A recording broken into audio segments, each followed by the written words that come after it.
পশ্চিমবঙ্গ মধ্যশিক্ষা পর্ষদ পরিচালিত 2024-এর মাধ্যমিক পরীক্ষায় রাজ্যের সেরা কোচবিহারের চন্দ্রচূড় সেন তার প্রাপ্ত নম্বর 693।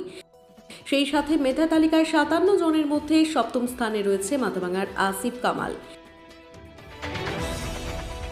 কোচবিহার রামভোলা স্কুলের ছাত্র চন্দ্রচূড় প্রথম স্থান অধিকার করায় সে ভীষণভাবে আপ্লুত তার পরিবারও। চন্দ্রচূড় ভবিষ্যতে চিকিৎসক হতে চান বলে জানিয়েছেন।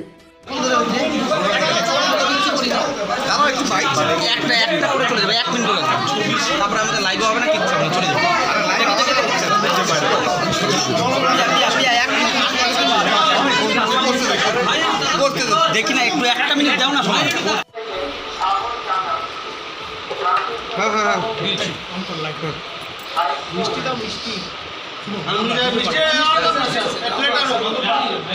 তোমার কি নাম? চন্দ্রচূড় সেন। নম্বর কত জানো না?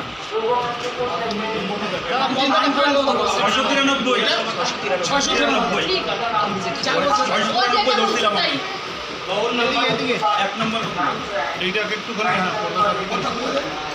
এক মিনিট ঠিক আছে খুলে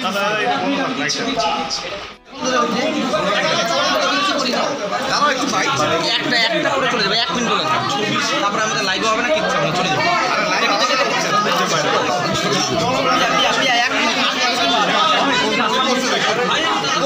দেখি না একটু একটা মিনিট দাও না সময়। অন্যদিকে কোচবিহারের মাথাভাঙা হাই স্কুলের ছাত্র আসিফ কামাল 687 নম্বর পেয়ে সপ্তম স্থান অধিকার করেন। সেও ভবিষ্যতে সায়েন্টিস্ট হতে চায় বলে জানিয়েছেন। শুনুন বিস্তারিত। 2024-এ সপ্তম স্থান অধিকার করলে তাহলে আমরা খবর পেলাম, এই বিষয়ে তুমি কি বলবে? মাধ্যমিক পরীক্ষা যখন শেষ হলো তখন থেকে একটা আশা ছিল মেধা তালিকায় নাম উঠবে, পরীক্ষা খুব ভালো হয়েছে। তো তখন থেকে যেটা ভাবনা ছিল যে 90 আশেপাশে নাম্বার হবে, 690 আশেপাশে। আজকে সকালবেলা টিভি খুলে বসেছিলাম, যখন দেখলাম মাধ্যমিকে প্রথম স্থানাধিকারী হয়েছে 693 পেয়ে, তখন ভাবলাম যে হ্যাঁ নাম উঠতে পারে। পরিবারের সবাই অনেক দিন থেকে আশা ছিল যে আমার নাম টিভিতে ঘোষণা করবে। বিশেষ করে মা আমার প্রায় বলতো আরও ভালো করে পড়াশোনা কর, আরও ভালো করে পড়াশোনা কর, মাধ্যমিক সামনে, এই বছরটা পড়াশোনাতে মনোযোগ দিই। তো খুব ভালো লাগছে, তাদের ইচ্ছা পূর্ণ হলো। শিক্ষক শিক্ষিকার বিষয়ে কী বলবেন? ভূমিকাটা কত দূর? শিক্ষক শিক্ষিকারা বরাবরই আমাকে সাহায্য করে এসেছে।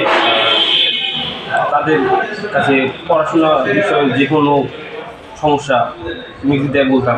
তারা চেষ্টা করতো যে যতটা ভালোভাবে কোনো টপিক বুঝিয়ে দেওয়া যায়, বা কোন জায়গাটা আমাকে হেল্প করতে হবে, কোন জায়গাটা আমার আরও ইম্প্রুভমেন্ট দরকার, তারা আমাকে বলে দিত যে হ্যাঁ এই জায়গাটা কর, এই জায়গায় এটা কর, এটা কর। সব জায়গায় তারা আমাকে বিভিন্নভাবে সাহায্য করতো। কত নাম্বার পেয়েছো? 687। তোমার নাম? আসিফ কামাল। বড় হয়ে কী হতে চাও? আমার ইচ্ছে আছে স্পেস সায়েন্টিস্ট হিসেবে স্কুলে জয়েন করা। আচ্ছা, ধন্যবাদ।